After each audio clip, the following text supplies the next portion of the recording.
कीर्तन रूपी सेवेसाठी निवडलेला आहे विठ्ठल. सेवेला सुरुवात करण्यापूर्वी सेवेचं प्रमुख निमित्त कारण सर्वांना ज्ञातच आहे, तरीही सुद्धा वक्त्याचं काय असतं? कर्तव्य असतं. वक्त्याचं काय असतं? कर्तव्य असतं. दरवर्षीप्रमाणे याही वर्षी महिन्यापेक्षा श्री गुरु हैबत बाबांपासून चालत आलेली काय श्री गुरु हैबत बाबांपासून चालत आलेला पालखी सोहळा, त्या पालखी सोहळ्यामध्ये तुम्ही आम्ही सर्वजण त्याच्यामध्ये सहभागी झालेलो आहोत. सहभागी झालेलो आहोत कोणासंग? संतान संघ. संतांच्या संगतीमध्ये गेल्याच्या नंतर आपलं काय होत असतं? निश्चितपणे मार्ग मोकळा होऊन त्या परमात्म्यापर्यंत आपण पोहोचत असतो. असा पालखी सोहळा, त्यालाच आपण आपल्या भाषेमध्ये काय म्हणतो? पंढरीची वारी. काय म्हणतो? पंढरीची वारी. त्या वारीमध्ये तुम्ही आम्ही सर्वजण संतांच्या सानिध्यामध्ये माऊली ज्ञानोबरायांच्या कृपा छत्राखाली भगवंत पंढरीशी पांडुरंग परमात्म्याच्या भेटीसाठी चाललो आहोत. काल भगवंत माऊली ज्ञानोबरायांचं काय झालेलं आहे? प्रस्थान झालेले आहे. आज माऊली ज्ञानोबराय पुणे या ठिकाणी काहीच उन्हा नाही मायबाप.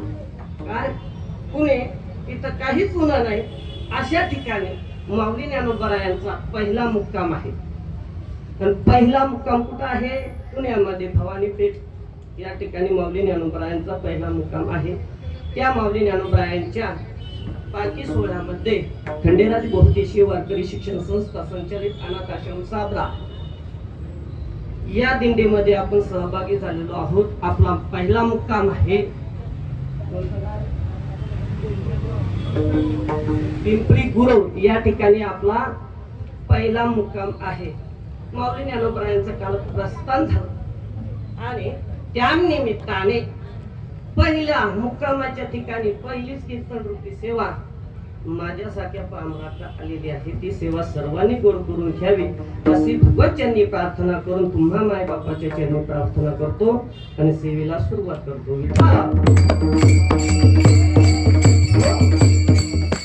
अभंग 4 चरणांचा आहे, माऊली ज्ञानोबरायांचा आहे. माऊली ज्ञानोबराय या अभंगामध्ये तुम्हा आम्हाला सर्वांना सांगतायत, काय सांगतायत? की देवाच्या दारामध्ये गेल्याच्या नंतर भगवंत पंढरीशी पांडुरंग परमात्म्याच्या जवळ नवे नवे तो भगवंत पंढरीशी पांडुरंग परमात्मा त्याच्या सानिध्यात नवे नवे त्या भगवंताचं स्वरूप नवे नवे तर त्या भगवंताला प्राप्त करून घेतल्या जात.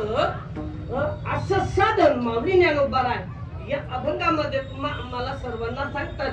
परंतु हे साधन करत असताना काय करा हो? त्या भगवंताचं नाम आपल्या मुखाने, त्या भगवंताचं नाम आपल्या मुखाने काय करा? नित्य घ्या. एवढं घ्या, एवढं घ्या की त्या भगवंताच्या नामाचं वळण आपल्या जिभेला, आपल्या वाचेला लागलं पाहिजे. एवढं त्या भगवंताचं नामचिंतन घ्या. मग हे नामचिंतन केल्याच्या नंतर निश्चितपणे त्या भगवंताच्या जवळ, त्या भगवंताच्या स्वरूपाला जाणून, त्या भगवंत स्वरूप मंदिराजवळ जाऊन म्हणजे भगवंत स्वरूप होऊन काय भगवंत स्वरूप होऊन असं साधन तुम्हा आम्हाला सर्वांना सांगतात. ते सर्वांनी घेतलं पाहिजे. असं अट्टहास नाही. माऊली ज्ञानोबराय तुम्हा आम्हाला सर्वांना सांगतात. हा झाला अभंगाचा थोडक्यात भावार्थ. विठाला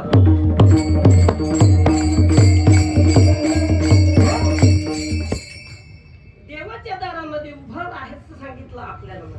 कोणाच्या? देवाच्या दारामध्ये.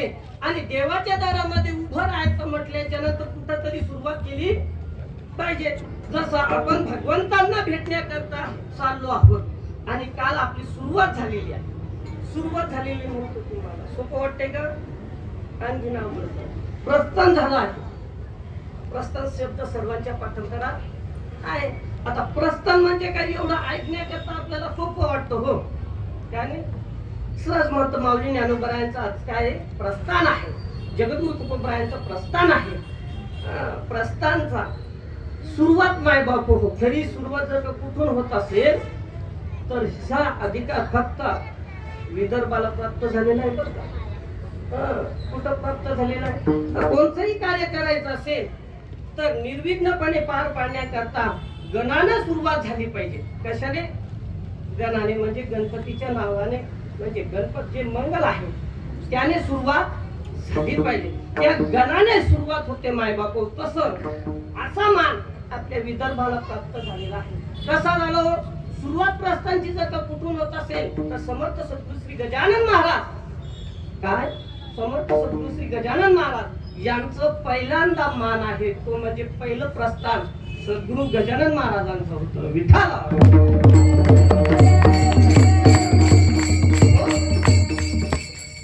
दुसरा अधिकार आहे कोणाचा? आई साहेबांचा अधिकार आहे. आई साहेब मुक्ताबाईंचा अधिकार आहे. दुसरं प्रस्थान जर का कोणाचं होत असतं तर आई साहेबांचं होतं, नंतर दादांचं होतं. दादा कोण? निवृत्तीनाथ महाराजांचं काय होतं? प्रस्थान होतं. निवृत्तीनाथांचं प्रस्थान झालं की तुकोबराय आणि नंतर ज्ञानोबरायांचं प्रस्थान. आणि सासवडमध्ये गेल्याच्या नंतर सोपान काकाचं काय होतं? प्रस्थान होतं. मायबाप तुम्ही शक्यतोच सांगा लागले प्रस्थान प्रस्थान प्रस्थान. प्रस्थान म्हणजे काय? सुरुवात करणे इथपर्यंत आम्हाला कळालं. त्याचा मतित अर्थ जाणून घ्या. प्रस्थान, प्रस म्हणजे सुरुवात, स्थान म्हणजे उच्चस्थान. असं उच्चस्थान जर का कोणतं असेल ते म्हणजे ब्रह्मस्थान आहे. ते ब्रह्मस्थान कोणतं आहे? आपण त्याला परमात्मा स्वरूप म्हणा, आत्मस्वरूप म्हणा किंवा आनंद स्वरूप म्हणा. आपल्यासाठी वारकऱ्यासाठी सर्वात उच्च स्थान जर का कोणतं असेल तर तो पंढरीचा कोण आहे? पंढरीचे पांडुरंग परमात्मा हे आपल्यासाठी सर्वात उच्च कोटीचं स्थान आहे. कोणासाठी? वारकऱ्यासाठी. मग या वारकऱ्यासाठी जर का सर्वात उच्च कोटीचं स्थान जर का कोणतं असेल तर भगवंत पंढरीशी पांडुरंग परमात्मा आहे. त्याच्या करता अगोदर आपल्याला काय व्हावं लागल? वारकरी व्हावं लागल. काय व्हावं लागल? कोबराय सुद्धा म्हणतात की बाबा रे त्या देवाला प्राप्त करून घ्यायचं ना, उत्तम उच्चतम कोटीचा सुरुवात जर का प्राप्त करून घ्यायची असेल, तो देव जर का प्राप्त करून घ्यायची असेल तर सुरुवात केली पाहिजे. म्हणजे प्रस्थान केलं पाहिजे. काय केलं पाहिजे? प्रस्थान केलं पाहिजे. त्याच्या करता काय व्हा? वारकरी व्हा. कोबराय म्हणता होय होय वारकरी.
काय पाहा सांगितलं? भगवंत पंढरीशी पांडुरंग परमात्मा निवास पंढर क्षेत्र असणारा तो परमात्मा आहे. त्याला पाहण्याकरता योग्य तो अधिकार सुद्धा प्राप्त करून घ्यावा लागतो. बाबा काय सहजरित्या प्राप्त होत नाही. सहजरित्या होतो का? इतक्या 8 तासानं आपण 3-4 दिवस झाले किती प्रयत्न करून राहू तरी सुद्धा आपल्याला तो प्राप्त झाला नाही. सहजरित्या प्राप्त होत नाही. त्याच्याकरता काय व्हावं लागतं? वारकरी व्हावं लागतं. आणि वारकरी होणं एवढं सोपं आहे का? वारकरी होणं एवढं सोपं आहे नाही. माहिती अगोदर वारकरी म्हणजे काय हे समजून घे. कारण की आता लय भरपूर वारकरी झाले. त्याच्यामध्ये खरा वारकरी कोण आहे? त्याला आपण निका वारकरी असं म्हणतो. खणखणीत नाणं ज्याला म्हणतात 24 कॅरेट तो समजला पाहिजे. म्हणून वारकरी म्हणजे काय हे कळून घेतलं पाहिजे. वारकरी शब्द किती आहेत?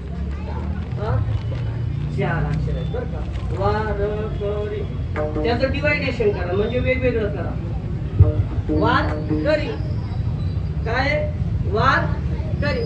परंतु वार करणे म्हणजे काय हो? मारणे. तुम्ही म्हणसाल मारा, आम्ही वारीमध्ये आलो तर देवाला भेटण्याकरता चाललो. तुम्ही म्हणता वार करा म्हणजे मारा. अन्न करा सांगा लागले का तुम्ही इथं? हा, भांडण्यासाठी आला का? वार करा म्हणजे आपल्या ठिकाणी असणारे जे काही षडविकार आहेत, काय आपल्या ठिकाणी असणारे जे काही षडविकार आहेत, त्या षडविकारावर काय करा? वार करा. आणि ज्यानं या षडविकारावर वार केला तो खरा वार करूया.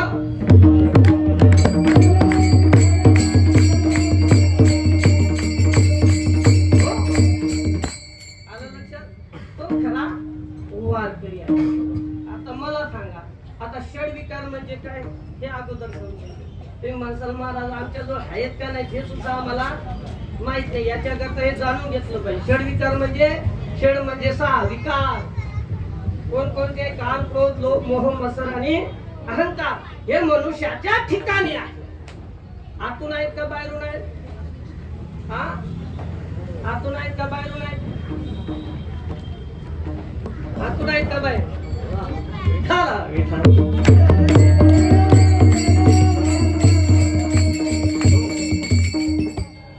महाराज बोलून जर का असते तर आम्ही ते साधन धुवून काढले असते. हो, साधन धुवून काढले असते का नाही? परंतु आतून चिकटलेले. आता मला सांगा, आपण दररोज स्वयंपाकामध्ये जे काही पातेलं वापरतो ते पातेलं जे आहे ते दोन्ही साईडनं धुता का एकाच साईडनं धुता?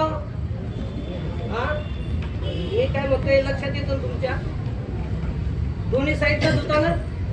एका साईडनं धुतलं चालत नाही का? हा, का बरं दोन्ही साईडनं धुता? आणि महाराज बाहेरून जर का मेकअप केला नसता, काय बाहेरून जर का मेकअप केला तो तात्पुरता आहे. बाहेरून केलेला मेकअप आम्हाला नकोय. म्हणून आतून टाकलेला जो काही विकार आहे तो आम्हाला स्वच्छ करायचा. याच्या करता आतूनही आणि बाहेरूनही हे साफ केलं तरच तो स्वच्छ होतो, अन्यथा होत नाही.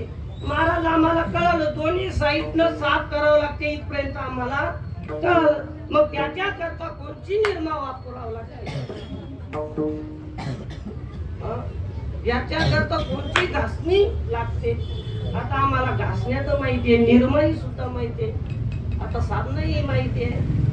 पण साधनं वापरले, निरमा वापरले, आणखी कोणते केमिकल वापरले तरीही सुद्धा ते जाण्याचं नाव घेत नाही. ते तेलासारखे फक्त चिटकलेले. आम्ही वारंवार घासण्याचा प्रयत्न करतो तरीही सुद्धा ते निघत नाही. हो, तेलाचे डाग निघतात का लवकर? म्हणजे महाराज तुम्हाला कशी माहिती? तुम्ही घासले का भांडे? परंतु हे 3.5 हाताचा जो काय ही भांड आहे हे आपल्यालाच घासावं लागते. दुसऱ्यानं घासलं तर याचा फायदा होत नाही. अगोदर भांड समजून घ्या. भांड समजून घेतलं पाहिजे. हे 3.5 हाताचं जे काही भांड आहे हे भांड म्हणजे हे भगून आहे माय बापू. हो, आणि याच्यात घासणी आणि निर्मा कोणची आहे हे अभंगाच्या चरणात सांगितलेले लक्षपूर्वक आहे का? मग महाराज आम्हाला पातेलं कळालं, परंतु याचा आम्हाला निर्मा कळाली नाही. याची निर्मा जर का कोणती असेल तर त्या अभंगाचं दुसरं चरण आहे.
अहो हरिमुखे म्हणा हे काय हे निर्माचं नाव आहे मला.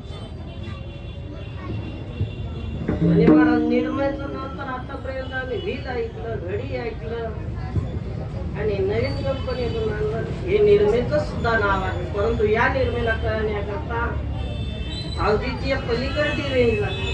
चांगल्या चांगल्याच्या रेंज मध्ये येत नाही.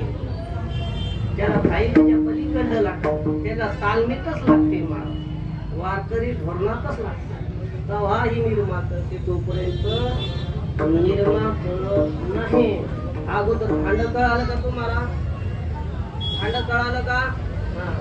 निर्मा हे याचं एक साधन आहे. ते साधन म्हणजे भगवंताचं नाम आहे.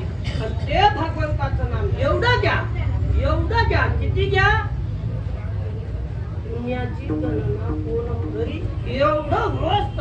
त्या पुण्याची गणना करता येत नाही माय बाबू. का करता येते? आपण पुण्याचं माय मोजमाप काढायला जातो. भाव कितलं जरी असलं तरी, भाव कितला असलं तरी काढायला जातो. ते म्हणे महाराज हे भाव कितलं पुण्याचं काय घेणं?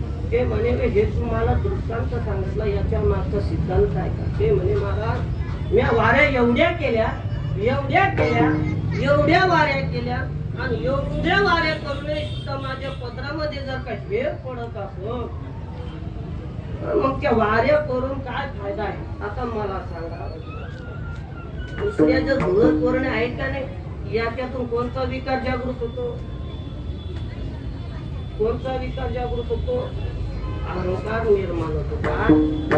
अहंकार. मी इतक्या वाऱ्या केल्या, इतक्या वाऱ्या केल्या, इतक्या वाऱ्या केल्या का? आमच्यासाठी केल्या का?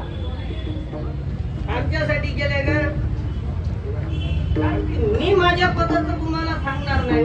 माऊली ज्ञानोबा सांगतात की बाबा रे माझ्यासाठी नाही, तुमच्यासाठी नाही. तुमचं भांड तुम्हालाच घासावं लागते. नाही पोरानं घासलं जाईल, नाही मुलानं घासलं जाईल. मग तुम्ही माझा पोरगा मोठा वेगवेगळा आहे का? वेगवेगळा आहे का? नाही. एकच नाही. मुलानं घासलं तरी जात नाही, मुलीनं घासलं तरी जात नाही, पत्नीनं घासलं तरी जात नाही, आजीनं घासलं तरी जात नाही, आज्यानं घासलं तरी सुद्धा जात नाही. हो मग हे कोण घासावं लागतं? ज्याचं त्यानं घासावं लागतं. मी सांगत नाही माझ्या पदर, मी हे माझ्या पदरचं सांगणारच नाही. भगवंत अर्जुनाला सांगत बाबा रे उद्धरेन आत्मनात्मानं. कळालं का? उद्धरेन आत्मनात्मानं म्हणजे बाबा रे तूच तुझा उद्धार करून घे. दुसरं उद्धाराचं साधन अनेक आहेत, परंतु ते करत असताना तुलाच करावं लागतं. माऊली ज्ञानोबा सुद्धा म्हणतात, काय म्हणतात की बाबा आपल्याला आपली सोडवणूक आपल्यालाच करून घ्यावं लागते. त्या ठिकाणी मुलगाही येत नाही, मुलगी येत नाही, आजाही येत नाही, पंजाही येत नाही, कोणीही सुद्धा येत नाही. माऊली ज्ञानोबा आपणही आपण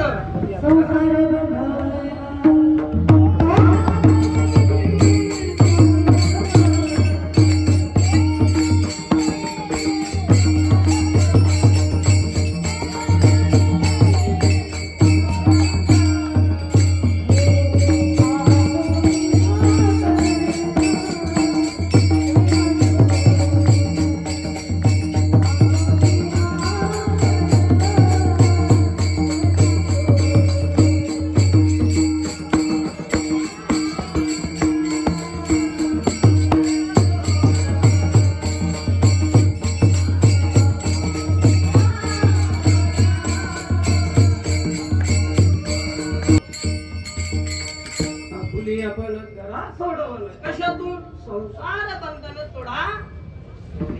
या संसार बंधनातून आपली सुटका करून ज्या असं याच्यामध्ये सांगितलेलं आहे. मग या संसार बंधनामध्ये असं काय आहे हो? या संसारातून आपल्याला सुटका करून घ्यायचं काम पडायला लागलं. मग संसारात बंधन आहे का? मुळात हे शोधलं पाहिजे. बंधन आहे म्हणून सांगितलं ना. मग या संसारामध्ये बंधन कुठं आहे? जीवाला आहे. तुम्ही म्हणसाल चालू झालं का यार?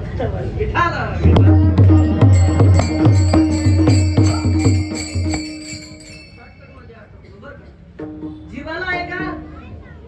आत्म्याला आहे का? का जडाला आहे? आत्म्याला म्हणतात असेल तर आत्मा नित्यमुक्त आहे. घराला माणसाचा घर हे एका जागेवरच बसलेला आहे. तो हालतही नाही, बोलत नाही, बोलतही नाही. मग याला कुठं बंधन आहे हो?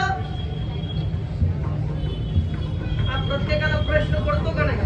माऊलींच्या लोकांना म्हणतात की बाबा रे आहे मी कोण करावा हे ज्ञानेश्वर का श्री गुरु जाऊन विचारा ना, जाऊन निवृत्ती राहायला विचारा ना, जाऊन काय होत तो गुरुला शरण गेल्याशिवाय हे बसनीच पडत नाही. माय बापू पडत का? गुरुला शरण जावंच लागतं, त्याच्याशिवाय मनुष्याला पर्याय नाही. तो म्हणे मी ग्रंथाला गुरु मानलं. अरे बाबा हे ग्रंथ आहे, गुरु हे मान्य आहे. तू जरी मान्य केले नाही तरी सुद्धा किती जगत गुरु येतो? 3 जगत गुरु आहेत. परंतु आद्य गुरु शंकराचार्यांनी त्यांच्या जीवन चरित्रामध्ये 5 जगत गुरु सांगितले. किती सांगितलेले आहेत? 5. कोण कोणचे? अगोदर पहिले 3 सांगा, नंतर 2 मी सांगा.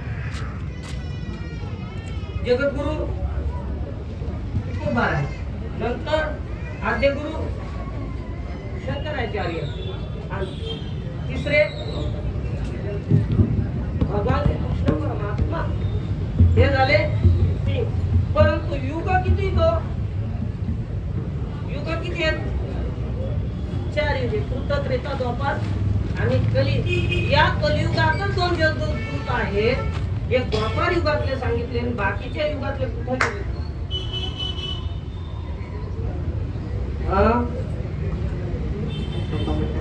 काय मोठा प्रश्न आहे का? कृत विश्वगुरु ब्रह्मा. कृत युगामध्ये विश्वगुरु म्हणजे जगद्गुरु हे ब्रह्मदेव आहे.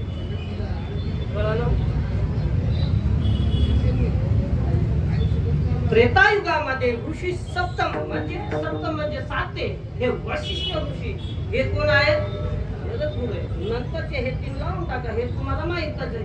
असे 5 जगद्गुरु आहेत. मग आता मला सांगा, तो म्हणतो मी ग्रंथाला गुरु मानलो. बाबा ग्रंथाला गुरु मानणं हे गरजेचं आहे, परंतु त्या ग्रंथाला ओघम वाचणं म्हणजे हे बहिरंग साधन झालं. अंतरंग साधन करण्याकरता श्री गुरुला शरण जावंच लागतं. माऊली ज्ञानोबा सांगता श्री गुरु सारखा असता पाठीराखा कोणीच करू शकत नाही. म्हणून श्री गुरुला शरण जा. म्हणून माऊली ज्ञानोबा श्री गुरुंना शरण गेले हो. आणि श्री गुरुंना शरण गेल्याच्या नंतर या सामान्य जीवाचा उद्धार होण्याकरता माऊली ज्ञानोबारायांनी आपल्या श्री गुरुचं काय मागितलं? दान मागितलं. कोणतं दान? कसाय. काय मागितलं? कसाय दान. काय मागितलं? आपल्या ठिकाणचा असणारा खरपणा निवृत्त व्हावा याच्या करता श्री गुरु निवृत्तीनाथाकडे काय मागितलं? कसाय दान मागितलं. कोणासाठी? स्वतःसाठी, त्याच्या भावासाठी, त्याच्या बहिणीसाठी, कोणासाठी? उत्तरायाच्या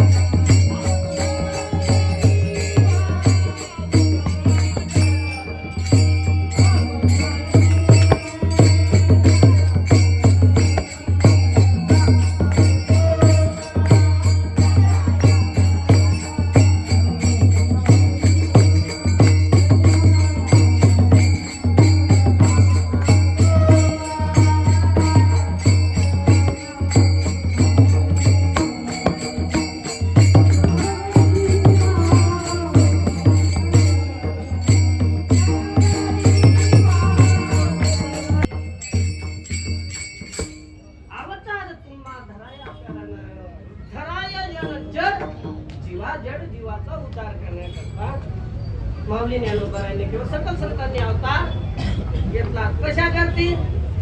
जनकल्याणार्थ, बरं का, स्वकल्याणार्थ संतांनी अवतार घेतला.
संतांच्या विनंत्या ऐकून त्यांनी तुमच्या आमच्याकरता अवतार घेतला.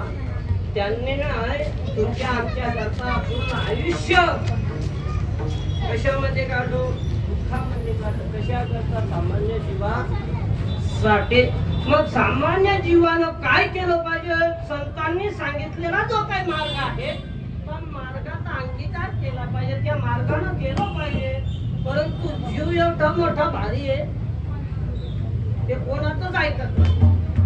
संतांचं ऐकत नाही, देवाचं ऐकत नाही, जीवाचं ऐकत नाही, कोणाचंच ऐकत नाही. मग ऐकत तरी कोण? ते मनाचंच ऐकतो. परंतु मनाच्या मार्गाने गेल्याच्या नंतर काय होतो? तो गुंतून जातो. गुंतून जातो मनुष्य. मग गुंतून गेल्याच्या नंतर जे काय प्राप्त करून घ्यायचं आहे तो म्हणजे भगवंत पंढरीशी पांडुरंग परमात्मा तो प्राप्त होत नाही. आत्या मंदात गुंतून पडला, काय जाणार आहे? जाणार आहे का? नाही. मग पूर्ण करण्याकरता त्याला काय करावं लागेल? संतांच्या सानिध्यामध्ये जावं लागेल. काय? संतांच्या सानिध्यामध्ये जावं लागेल. आणि संत तुम्हा आम्हाला सर्वांना सांगतात की बाबा रे, याच्यातून सोडवणूक करून घेण्याकरता निश्चित एक साधन आहे. निश्चित एक साधन आहे, ते म्हणजे वारी आहे. कोणतं? वारी आहे. मी वारकरी या शब्दाचा अर्थ तुम्हाला सांगून गेलो. वारी एक साधन आहे आणि वारी केल्याच्या नंतर निश्चितच तो भगवंत पंढरीश पांडुरंग परमात्मा आपला होतो. कारण की या वारीमध्ये चालत असताना सहजरित्या मनुष्याकडून साधना होत चालत असतात. कोणकोणत्या साधना होत? ऐका, अनेक प्रकारच्या साधनांना सांगत असणार नाही तुम्हाला, कारण ते हे चालवाटीचं कीर्तन आहे. स्वीट आणि बट आणि स्वीट पाहिजे, थोडं आणि बट मजेशीर पाहिजे. त्याच्याकरता ऐका, थोडक्यात ऐकायचं पण चांगलं ऐकायचं. चालत असताना कसं चालायचं? कसं चालायचं? बिस्किट गोळा करत, केळं गोळा करत, चहा पीत नाही. कसं जायचं? भगवंताचं नामचिंतन करत जायचं.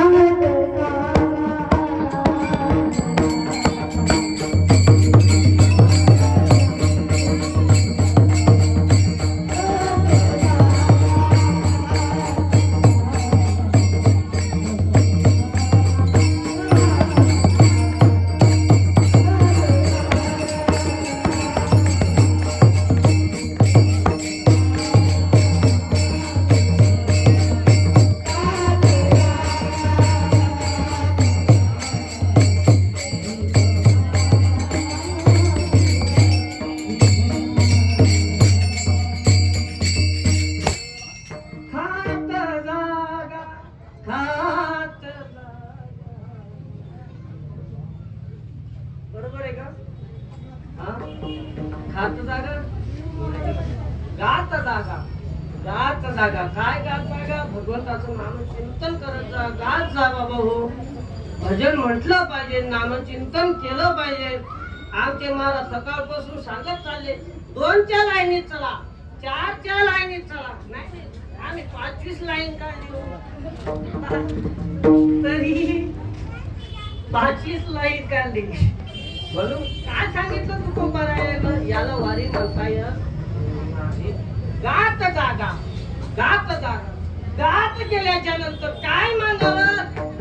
प्रेम मागा. काय मागा? बिस्किट मागा, त्या मागा. काय मागा? प्रेम मागा. कारण की प्रेमा वाचून हे सर्वच्या सर्व व्यर्थ आहे. काय? प्रेमा वाचून हे सर्वच्या सर्व व्यर्थ आहे. तुम्ही म्हणता महाराज पंडित झाले, ज्ञानी झाले, हे अनंत झाले, परंतु त्याच्या ठिकाणी जर का प्रेमच नसत त्या ज्ञानाचा काही फायदा नाही आणि पंडिताचाही सुद्धा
दिवसाचा रात्र करून राहिलो काय ते कोणाच्या दुकानात नाही, परंतु संतांच्या दुकानात आहेत. आणि संत सांगतात की बाबा रे, बाप करून सांगतात, नाथ बाबा हरिपाठामध्ये सांगतात की बाबा रे, काय कर, भगवंताचं नामचिंतन करा रे बापानो. काय साधन हरीचे जनी करणीचे, काय करा, साधन करा, तो भगवंत आत्माचा करून घ्या. मग ते साधन वारी सांगितलेलं आहे, भगवंताचं नामचिंतन सांगितलेलं आहे, परंतु त्याच्या करता इथपर्यंत यावं लागल, संतांच्या सानिध्यामध्ये यावं लागल. मग येत असताना काय केलं पाहिजे, तर साधन रूपी आपल्या साहित्याची वरकटी गुंडाळी लागेल. आपली सामग्री आपल्या जवळ घ्यावं लागेल. काय आपली सामग्री, आणि मला बहिरंग साधन जर का सांगितलेलं आहे, वारकऱ्याचा पोशाख जर का कसा असला पाहिजे, कसा असला पाहिजे, पांढरा पोशाख असला पाहिजे, धोतर असलं पाहिजे, टोपी असली पाहिजे, शर्ट असलं पाहिजे, ते सर्व असलं पाहिजे. हा वारकऱ्याचा बहिरंग साधन सांगून राहिलेलो आहे. कपाई काय असला पाहिजे, तिला असला पाहिजे, असं वारकऱ्याचं बहिरंग साधन सांगितलेलं आहे. परंतु महाराज आम्हाला टिळा सांगितलेला आहे, डब्यावाल्याकडून नाही. आपल्या स्वतःचं साधन आपल्याजवळ पाहिजे, नाहीतर डब्यावाले आहेत तर या मावले, या मावले, जो चांगला तुप्पा असते ते आपल्यापासून घे, बुका चांगला बुका लावून देते तो आपल्याला. म्हणून आपलं साधन आपल्याजवळ आपलं हे अत्यंत गरजेचं आहे. परंतु हे साधन कोणतं आहे, बहिरंग साधन आहे. मग बहिरंग साधन जर का कोणची असेल, त्याला मी आदेश दिला आता, विठाल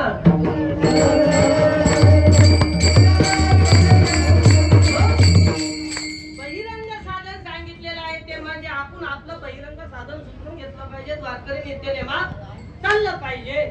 मग हे करत असताना आपण पहिलं साधन केलं, या घराचा त्याग केला.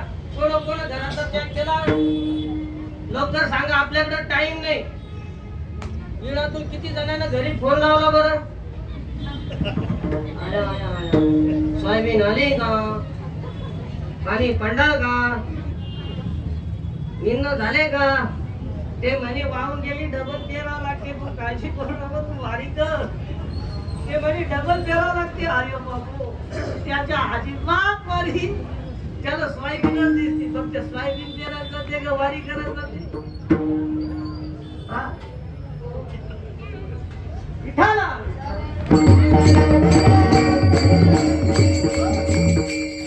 याला खरी वारी म्हणता येणार नाही.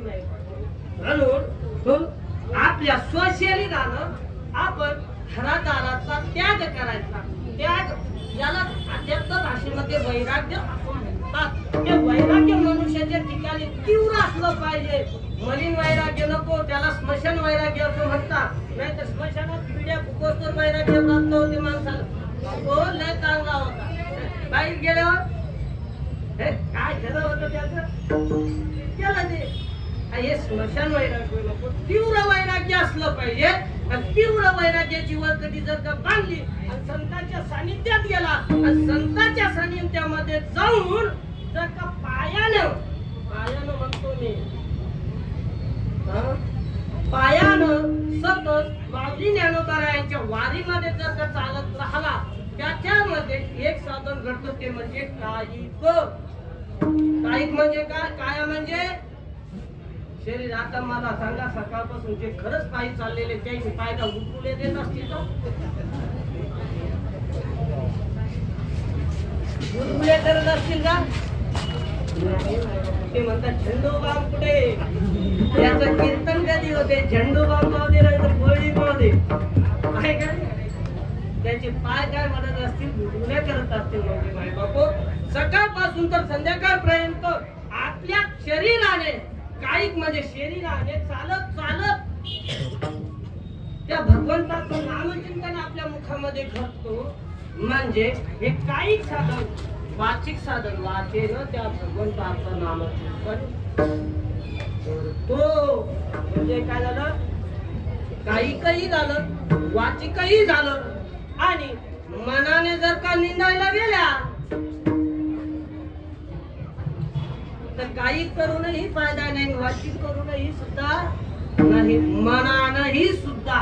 म्हणजे सकाळपासून जर का वारीत आपण चाललो, नियमात चाललो, तर मन त्या भगवंताच्या चरणाच्या ठिकाणी लागतं. म्हणजे काही वाचिक आणि मानसिक हे तिन्ही साधन जर का कुठे घडत असतील ते म्हणजे वारीमध्ये. विठोबा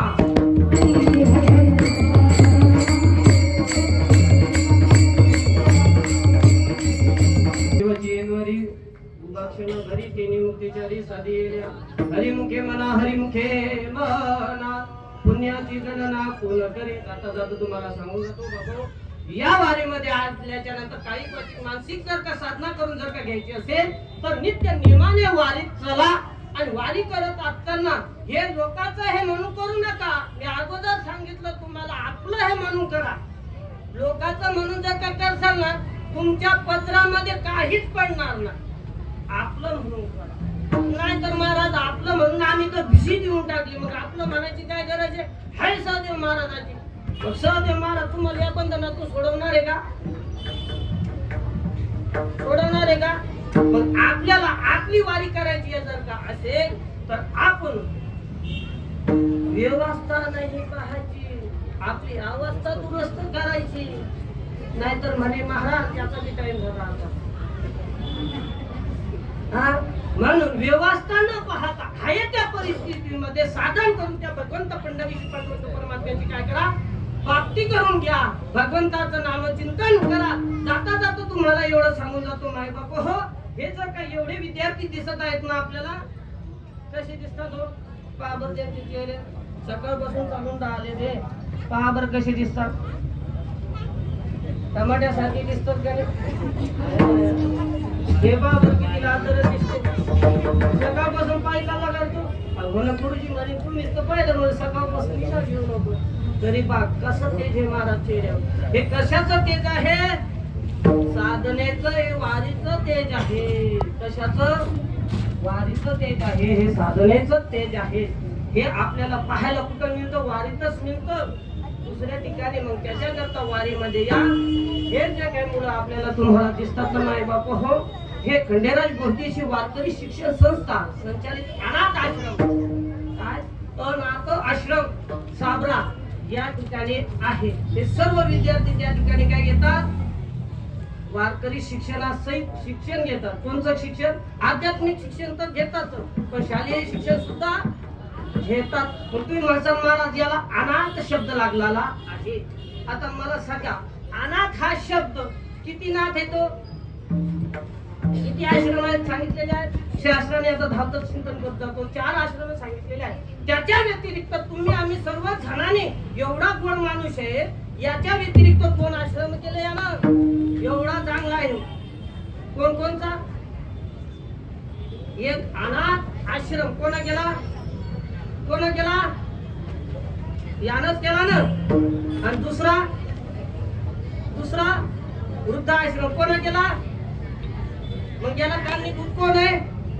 तुम्ही आम्ही सर्वजण याला कारणीभूत आहोत. परंतु याच्यातून जर का उतराई जर का व्हायचं असेल आपल्याला तर यांना काय केलं पाहिजे? आपण सहकार्य केलं पाहिजे. तुम्हाला सहकार्य केलं पाहिजे. कारण की याला, या आश्रमाला कोण्या गव्हर्नमेंटची कोणाचीच नाही, परंतु हे कशातून जर का चालत असेल तर तुमच्या आमच्या केवळ सहकार्यातून हे चालत आलेलं कार्य आहे.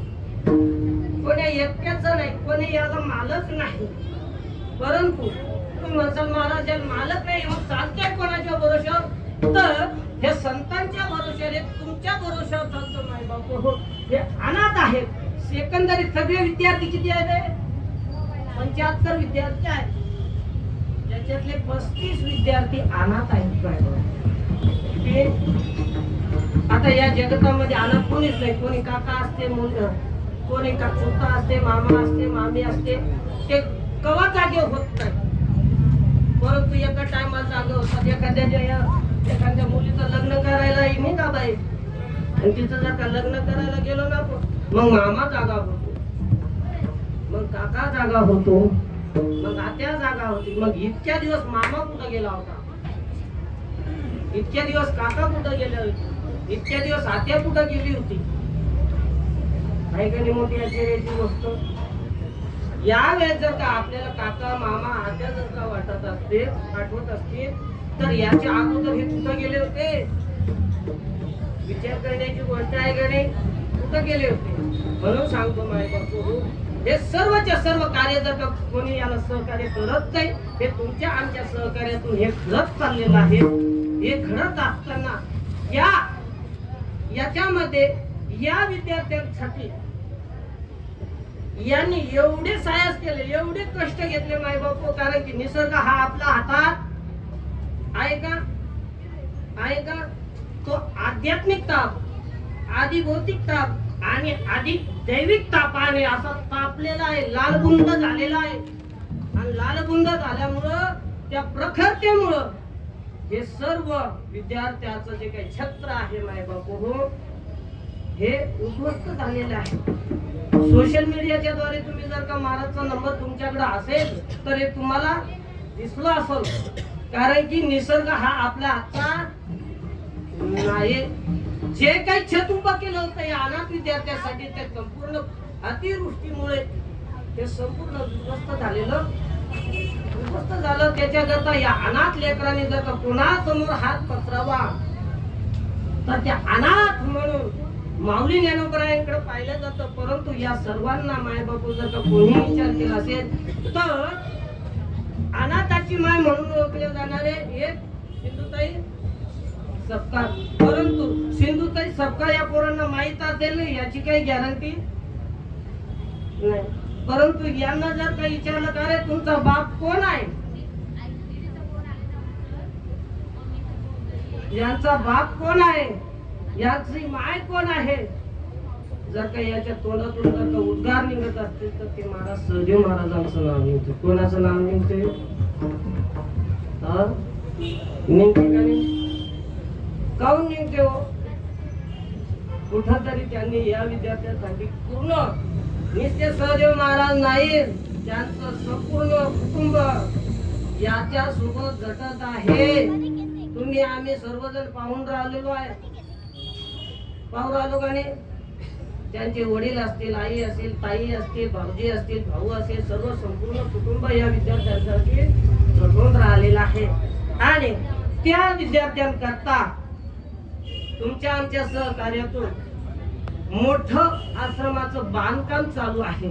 त्या बांधकामासाठी कोणाला सहकार्य करायचं जर का असेल तर या ठिकाणी आम्ही बसलेलो आहेत. महाराज या ठिकाणी आहेत, सर्व विद्यार्थी या ठिकाणी आहेत.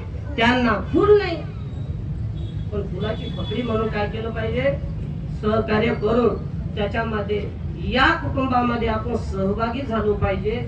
तेव्हा हे कुटुंब पूर्ण होईल. हा विद्यार्थ्यांचा कुठंतरी विद्यार्थी आपल्या पायावर उभा राहील. या कार्यातून आपण फुलाची पाकळी म्हणून सहकार्य केलं पाहिजे. हे विद्यार्थी स्वतःच्या पायावर उभे राहिले पाहिजेत. एवढे बोलून माझी कीर्तनाची सेवा न्याय या ठिकाणी थांबवतो. जे काही बरोबर असेल ते सर्वच्या सर्व आनंदीकर गुरुजन वर्गांचं आहे बरं का. सर्वच्या सर्व हे आनंदीकर गुरुजी, तर जेवढे काही गुरुजी आहेत ते त्यांचं आहेत. कारण की मी सगळ्या गुरुजींकडे शिकलो नाही. आणि तुम्हाला सांगायचं म्हणजे एक माझ्या जीवनातला घडलेला प्रसंग तुम्हाला सांगून राहतो. नानाचा आहे म्हणून सांगतो बरं का तुम्हाला. मी आनंदीत असताना आम्ही डॉक्टर बाबाकडे पाठाला जायचो. महाराज असाच पाऊस चालू होता आणि अंगाला ताप आलेला. डॉक्टर बाबाकडे गेल्याच्या नंतर आधी भौतिक निघते ना आधी दैविक निघते. काय म्हणे काय झालं म्हणे असं अशी अडचण आहे. मग गेल्याच्या नंतर बाबानं गोळ्या दिल्या, सगळं झालं. सगळं झाल्याच्या नंतर मला निघाला निघून या. म्हणजे काय करा म्हणे जा आता नाना. म्हणजे नाना कोण आता मलाच माहित नाना कोण हे मला सुद्धा माहित नाही. मग विद्यार्थ्यांनी मला नेलं नानाकडे सांगितलं असं असं विद्यार्थी अशी अशी अडचण आहे. परंतु नाना मला जरी माहित नसले सगळ्या साधकाच्या हृदयस्थ असणारे शितोळे नाना आहे. कोण आहे, शितोळे नाही, सर्व विद्यार्थ्यांना ग्रंथ पुरवतात. काही आर्थिक परिस्थिती असते ते भागवतात, काही दुखण्याचं असेल तेही सुद्धा नाना भागवतात. असे अनेक असे महात्मे आहेत माय बापू. कोणी धनानं सहकार्य करतं, कोणी तनानं करतं, कोणी कायानं करतं, कोणी मनानं करतं. कारण की कोणाचं धन असेल, धन भरपूर आहे पण देण्याची इच्छा नसत, मग त्या धनाचा काय फायदा आहे का? माझ्याकडे देण्याची इच्छा भरपूर आहे परंतु मग जोतर फाटतंय, मी काय देणार? परंतु काय ना काय शरीरानं जर का मी यांना सहकार्य करत असेल तर त्याच्या खालीचा वाटा का होईना माझं त्याच्यामध्ये सहभाग आहे. म्हणून या सहभागी होण्याकरता फुलाची पाकळी आपण सहकार्य केलं पाहिजे. ही कीर्तन रूपी सेवा माऊली ज्ञानोबरायांच्या चरणी समर्पित करून येथे स्त्रीला पूर्णविराम देतो.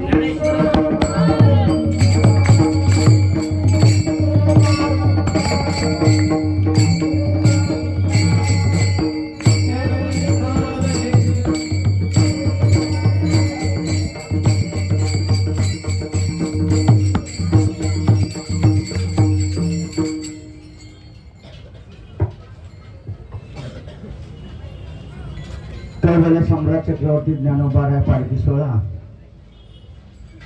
आळंदी ते पंढरपूर दर मुक्काम करत आपला आज पहिला दिवस हा पिंपरीगुरूमध्ये सालाबादाप्रमाणे याही वर्षी आपण अजय भाऊ टिळेकर यांच्या प्रांगणामध्ये उपस्थित झालो. खरं तर वाटचालीचं कीर्तन म्हटलं तर असंच असते बरं का, किमान 1 तास ते जास्तीत जास्त 1.5 तास असो. महाराजांनी उत्कृष्ट अभंग घेतला होता सेवेकरता. देवाची द्वारी उभा क्षण भरी तेने मुक्तीचारी साधिल्या. अहो महाराज, देवाच्या दारात गेल्याच्या नंतर मुक्तीची प्राप्ती होते का?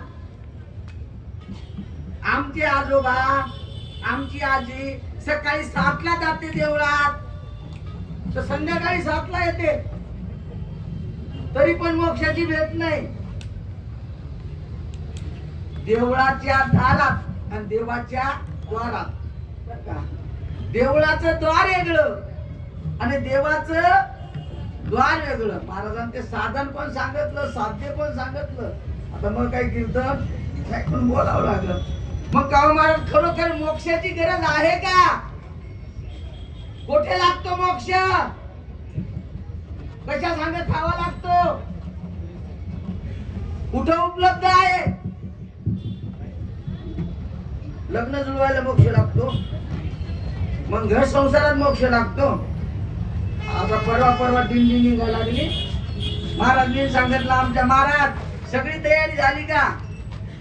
म्हटलं हो. म्हणजे आपल्या घरातला मोक्ष समाप्त झाला की लोकसा घेऊन या,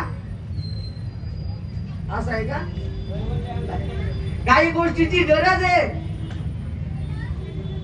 पण इच्छा नाही, काहीची इच्छा पण नाही, गरज पण नाही. काहीची गरज पण पाहिजे, इच्छा पण पाहिजे. आता पॉयझन पिण्याची इच्छा आहे का गरज आहे? इच्छाही नाही, गरजही नाही.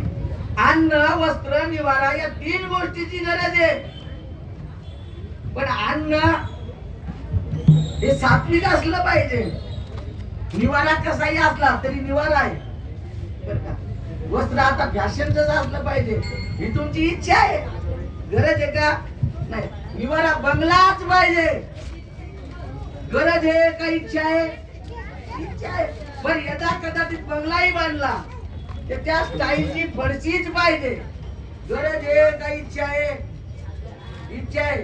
फार फार पाय घसरून चुकली असल्यामुळं परत पाय करणं मोडत. आपल्याला जे दुःख प्राप्त होते ते इच्छेमुळे प्राप्त होते, कारण की आपल्याला काहीची गरज नसताना त्या गरजेपोटी इच्छेपोटी आपल्याला दुःख प्राप्त होते.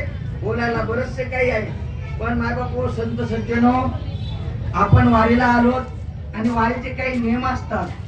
त्या वारीच्या नियमानं जर का पालन जर केलं तर वारी घडते बरं का. असं मी नाही सांगत, मी एक दृष्टांत तुम्हाला सांगणार आहे. ज्यावेळेस नामदेव महाराज वारी करण्याकरता चालले आणि नामदेव महाराज वारी करण्याकरता चालले, एक नदी लागली, त्या नदीत नामदेव महाराजाला एक शिळा सापडली. काय सापडली? शिळा सापडली. शिळा म्हणजे एक दगड, शालिग्राम महाराजासारखा. ते नामदेव महाराजांनी दगड उचलला, आपल्या पिशवीत टाकला, पांडुरंगाच्या पंढरीमध्ये प्रवेश केला. प्रवेश केल्याच्या नंतर चंद्रभागेमध्ये स्नान केलं, प्रदक्षिणा केली आणि पांडुरंगाच्या दरबारामध्ये गेले, नतमस्तक झाले. पांडुरंगाला सांगितलं, पांडुरंगा मी आलोच बर का वारीला. पांडुरंग परमात्मा म्हण, तू वारीला नाही आला, तू शिळा न्यायला आला, म्हणजे दगड न्यायला आला. काही हरकत नाही, एक वारी व्यर्थ गेली. दुसऱ्या वारीला नामदेव महाराज येतात. नामदेव महाराजच्या लक्षात आलं, अरे आपली पहिली वारी व्यर्थ गेली, आपण तुझी शिळा ती दगड उचलायला नको होता. मग ज्या ठिकाणून ती शिळा उचलली, ज्या ठिकाणून तो दगड शालिग्राम उचलला, त्या ठिकाणी ती शिळा घेऊन दिली. परत चंद्रभागेमध्ये स्नान केलं, प्रदक्षिणा केली, पांडुरंगाच्या दरबारामध्ये गेले. देवा आता तर आलोच ना वारीला. पांडुरंग परमात्मा म्हणता, आताही वारीला आली नाही, ती शिळा ठेवण्याकरता आली होती. म्हणजे वारी तंतोतंत बर का, नुसते बिस्किटचे पुढे जमा करण्याकरता वारी नाही. अन्न वस्त्र निवारा मी सांगितलं तुम्हाला, कथेची सामग्री द्या अवसरावरी बर का, ते लागतं, पण जेवढं लागतं तेवढंच घ्या. कारण की जे तुम्ही घेतात ना ते तुमचं पुण्य घेऊन जातात बर का. तुम्ही जे खातात ना ते खाणं गरजेचं आहे, पण विनाकारण जर घेतलं तर ते आपलं जे वारीचं पुण्य आहे ते देणाऱ्याला चाललं जाते, हे लक्षात ठेवा. म्हणून जेवढं लागते तेवढंच घ्या, कैला जमा करत बसू नका. असो, खर तर या दिंडीला भरभरून असं पहिल्यापासून सहकार्य या पिंपरी गुरु परिसराचं आहे. पहिलं वर्ष आणि यांना धाग्यात ओढण्याचं काम म्हणजे माळ ओढण्याचं काम आमच्या दिल्लीचे आधारस्तंभ अनिल भाऊ कुर्णे यांनी केलं बरं का. महाराजांना सांगितलं, कारण की हा जो व्याप आहे आतापर्यंत आम्ही कोणाकडं असं केलंच नाही, त्यामुळे याचं काम थोडं रखडलं होतं. गेल्या महिन्यामध्ये जो काही अवकाळी पाऊस आला त्यामुळं सगळे आमच्या आश्रमाची राहण्याची जी व्यवस्था होती ही उद्ध्वस्त झाली होती. पेपरला टीव्हीला बातम्या होत्या, बऱ्याचशा लोकांना काही सहकार्य केलं आणि पुन्हा आमचा आश्रमाचं बांधकाम प्रगतीपथावर म्हणजे चालू आहे. या बांधकामाकरता आमचे आधारस्तंभ अनिल भाऊ यांनी 100 गोणी शिमटाची दिलेली बरं का. अजूनही कोण्या भाई भक्ताला जर का आश्रमाकरता या अनाथ मुलांकरता अन्नदानाकरता किंवा आश्रमाच्या बांधकामाकरता मदत करायची असेल तर सरळ हाताने मदत करा. कारण की घ्यायचं जर झालं तर हरिनाम घ्या, द्यायचं जर झालं तर अन्नदान द्या, सत्कार करा. कारण की तुमचा 1 रुपया देखील मायबाप हो संत सज्जन हो मोलाचा आहे. आणि खरं तर आपली दिंडी 17वं वर्ष दिंडीचं आहे. आणि खरं तर मी गर्वानं सांगेल महाराज बरं का, स्वयंसेवकावाले बाबा, कारण की आमची दिंडी फक्त पुण्यातच पत्तरवाळी वापरते, नाही तर पत्तरवाळी मुक्त दिंडी बरं का. कारण की परदेशांना आम्ही अजिबात होऊ देत नाही. कारण की ते एक तर पैसाही चालला जातो आणि त्याने प्रदूषणही वाढते. आपल्याला पर्यावरण वाचवायचं आहे आणि हे पर्यावरण वाचलं पाहिजे. पर्यावरण वाचलं तर आपण वाचू बरं का. पर्यावरण जर नाही वाचलं तर आपण वाचणार नाही. श्वासाची किंमत पहा तुम्ही, जे लावतात का आज आम्हाला लावायचं काम पडलं नाही, ते काय म्हणतात का ते मला येतही नाही, ऑक्सिजन का काय, त्याची किंमत विचारा तुम्ही. आणि हे वाचलं पाहिजे. हे वाचण्याकरता आपण जे चहाचे गिलास घेतो, पर्यावरणाची देखील त्यांना हानी होते आणि जीवनाची देखील हानी होते. त्या चहाच्या ग्लासला असं न कळत प्लास्टिक असते, न कळत बरं का. त्याच्यात गरम चहा जर ओतला तर ते त्या चहामध्ये लीन होऊन जाते, म्हणजे एकरूप होऊन जाते. आणि ते पिल्याच्या नंतर माणसाला कॅन्सर होण्याची दाट शक्यता आहे. म्हणजे पर्यावरणाची तर हानी आहेच, पण आपल्या स्वतःच्या जीवनाची देखील हानी आहे. कारण की त्याला प्लास्टिकची कव्हर असते आणि ती कव्हर ते इथून ते प्लास्टिक त्या चहामध्ये जाते. वास्तविक पाहता चहाच हानिकारक आहे बरं का. तेच पिऊ नाही, पण प्यायचा झाला तर त्या पर्यावरणाकरता पर्यावरण वाचव म्हणून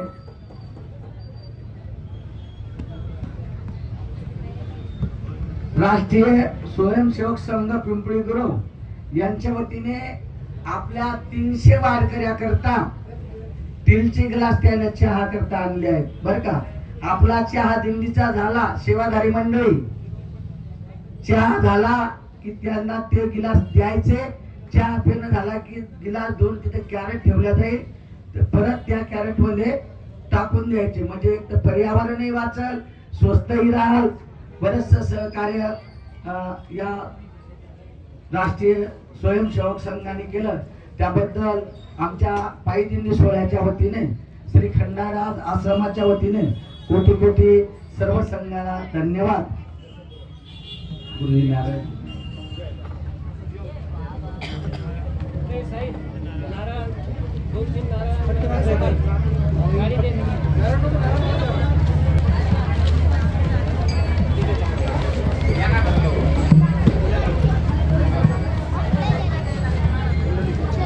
कुंडली जगदारी श्री ज्ञानदेव पंढरीनाथ भगवान की जय.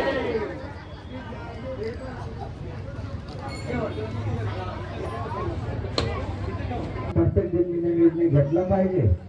आणि पत्रावळी सुद्धा, गिलास सुद्धा, प्लास्टिक सुद्धा आपण वापरले नाही पाहिजे. जीवनामधून शक्यतो प्लास्टिक जितकी वजा होईल तितकी आपण केली पाहिजे. आणि या दिल्ली सोहळ्याकरता सतीश भाऊ बादल यांनी तांदूळाचा कट्टा दिला. प्रिया राकेश